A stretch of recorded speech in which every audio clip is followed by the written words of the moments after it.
Bunaqa shikarni kvartirani olmasangiz bo'lmaydi. Eski dom bo'lsa ham, yangi remontdan chiqqan g'ishlik dom.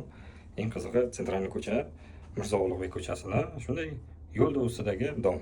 4-qavatda 3 xonalikda 4 xonalik qilingan variantida turibmiz. Obzorda kirish eshigidan boshlaymiz. Har doimgidek mana bu bizlarda kirish eshigimiz va mana bunday prixoshi mebellarni qo'ygan. Uyimiz yangi remontdan chiqqan, remontdan keyin hech kim yashamagan. 3 xonalik bo'lyapti, 4 xonalik qilingan, ya'ni oshxonani balkonga, 6 metrlik balkonga olib chiqilgan. O'ng tomonda bizlarda yotoqxona. Mana shunday. Parda gilamlari bor, yangi remontdan chiqqan, pollari laminat. Yo'q, linoleum ekan, pollari gilamlar tashalgan. Bu bizlarda ikkinchi yotoqxonamiz. Mana shunday kattalar uchun yotoqxona va o'ng tomonda yana mana bu mehmonxona.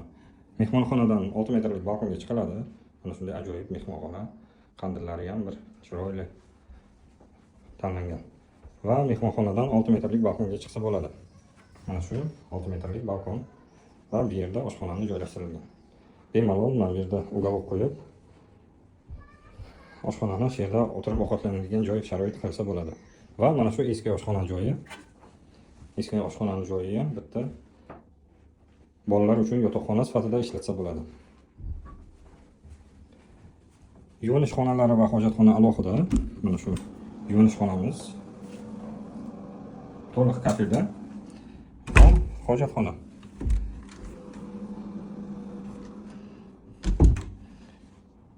Bugun kvartiramizga 63 ming so'ralyapti. Zudlik bilan sotuvga chiqqan.